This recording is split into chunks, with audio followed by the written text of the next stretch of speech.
to cybersport.com, everybody. My name is Risk, and I'm alongside a legend in esports. I'm alongside, of course, RedEye, the man who single-handedly killed the capital S in esports. Of course, first of all, thank you for that. It's still working on it, but yeah, how are you doing today? I'm good, yeah, work in progress on the capital. I don't think I'm the sole man that destroyed it, but yeah, there's plenty out there. ESPN have got my back and AP have got my back, so yeah, shout outs to Darren and a few of the other guys that have been supporting the capital. It's a bit of fun, but you know, yeah, I'm glad that it's getting destroyed. It should be. Like, we're at a point now where we don't need it anymore. We're of course here at ESL One Cologne, where you're working as a stage host. But when you're not working events like this, you're also a part of the Code Red eSports, a player agency. Can you give us a little bit of insight on how that came to be and what you guys are doing right now? Yeah, so Code Red is it's a UK-based but global talent agency and consultancy. Originally, it was set up by myself, Ben Wood, Luke Cotton, and Austin Walsh.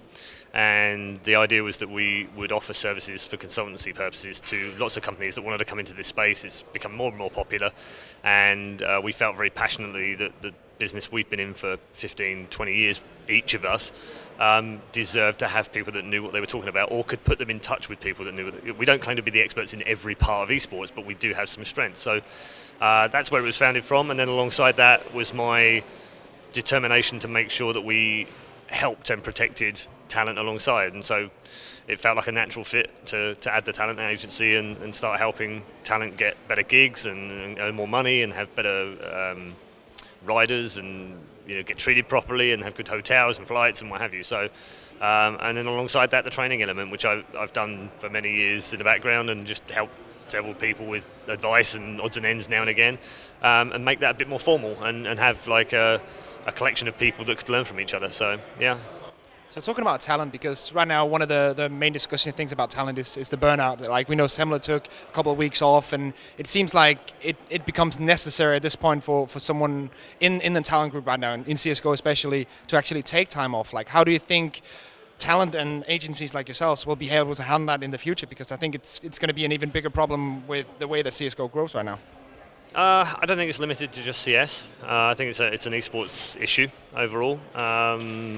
I think the first thing to think about is that we are incredibly lucky to be involved in such an industry. We earn good money, we have good lifestyles in the main, but the work is stressful, it is tiring, there are long days, and I think there is an element, I certainly have suffered from it myself, of burnout.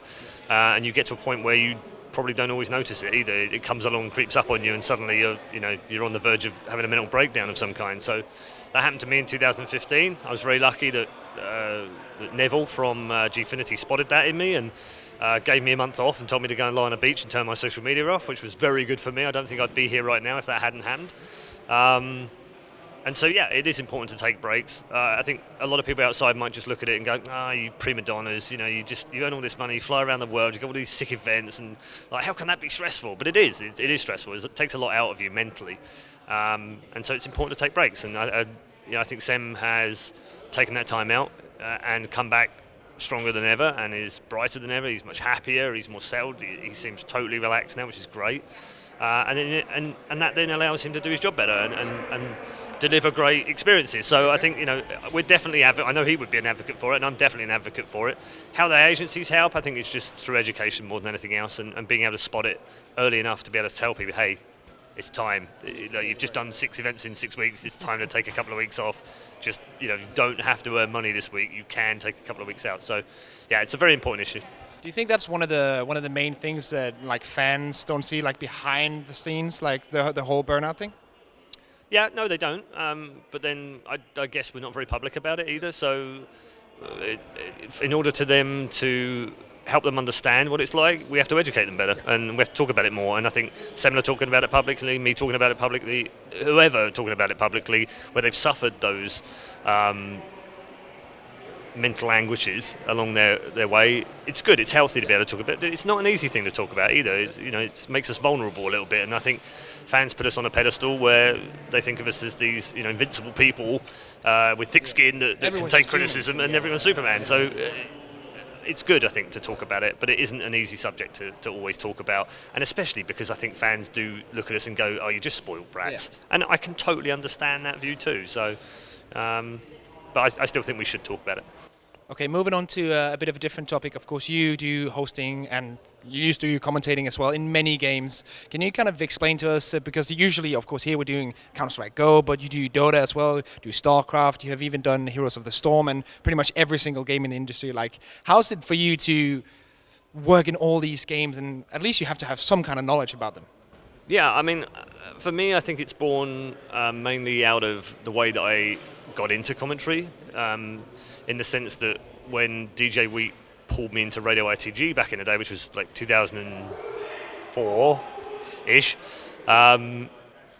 we had to be multi-talented. We had to do more games than one, even if we didn't necessarily enjoy those games. And it was because back then we would get gigs on the basis that if you can do 3 or 4 games, then you're valuable, and therefore we only took 3 or 4 people to a big event back in the day. WCG, I remember, we don't take like half a dozen people, and there were 13 games. So we had to be good at many games, and if we weren't, we had to be able to get through it and at least do it justice. So it became part of my repertoire, really. DJ Wheat forced me to do it in a way. He said, if you want to go to these big events, you're going to have to learn a few more games. There's no other way of doing it. And so I did. And I've always been a bit of a gamer and a nerd and a geek, so it wasn't that hard, really, playing lots of other games for fun to learn them. And it really stems from that. And I think in the modern age, it's not that usual anymore. I think Alex is great at what he does in terms of multiple games. Pansy can also commentate on pretty much anything you throw in front of her. But it's not the norm now. That's become a rare skill, if you like. So more and more we're seeing money come into each scene, and therefore you can focus on Call of Duty or Counter-Strike or Dota or StarCraft or League of Legends, because there is a system in place which allows you to pay your bills and earn money and do it in one game. And I think that's good, because it does actually improve. I think commentators now are much better than I was 10 years ago doing multiple games, because they can focus on one game, and you can get much deeper into that. So I think the quality is better as a result, but then that means that I'm still quite flexible, because I can go to different games, because I do have an ability to learn fast, and as I said, I'm a nerd, so I just enjoy lots of different games. We all are nerds in this industry, to be honest.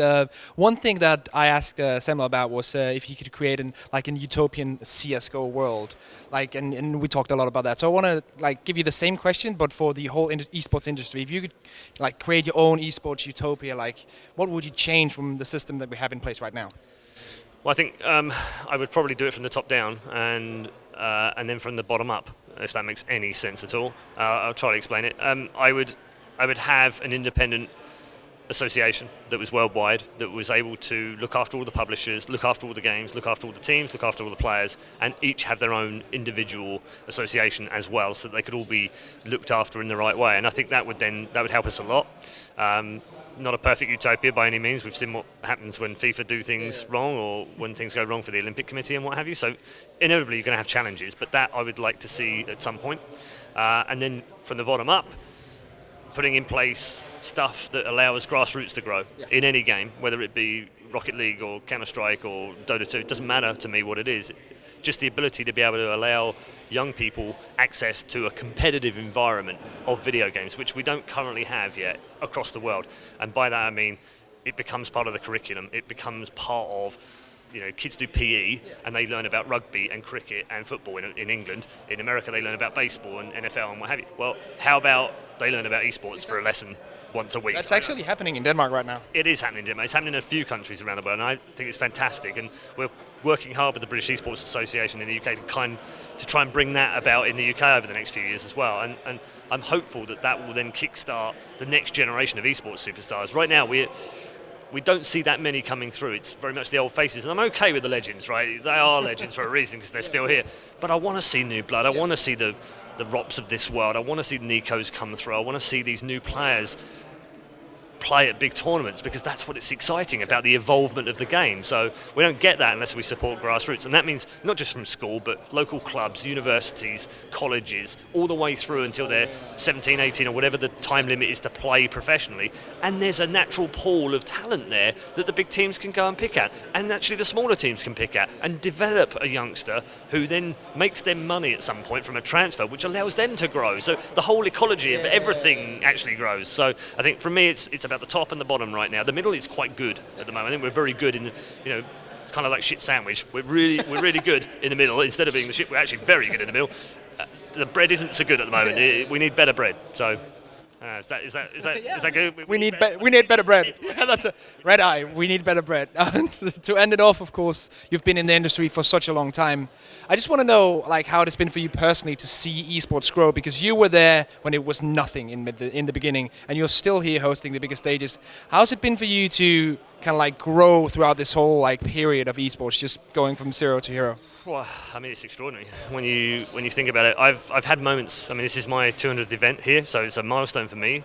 And then when I think back to all of those events that I've done and how different some of them were in the early days, I actually think back even further than that to the first time I casted, which was in 2002, from my beat-up old PC on a crappy desk in my house to an audience of about 23 people, and I would never, in my wildest dreams, have imagined standing here talking to you as the host of ESL One Cologne in a giant arena with 12, 15, 20,000 people or whatever it is. So it's an extraordinary journey for me personally, but also, there were people involved way before I was as well. People setting new things into motion. We wouldn't be shoutcasting without the Tribe Sportscast network, for instance, in '99. So there was so many things to look back on, and I think at some point I will get round to making that esports documentary of how we all got here, because I think we need to preserve that. We need to tell our children and their children beyond it how this all started,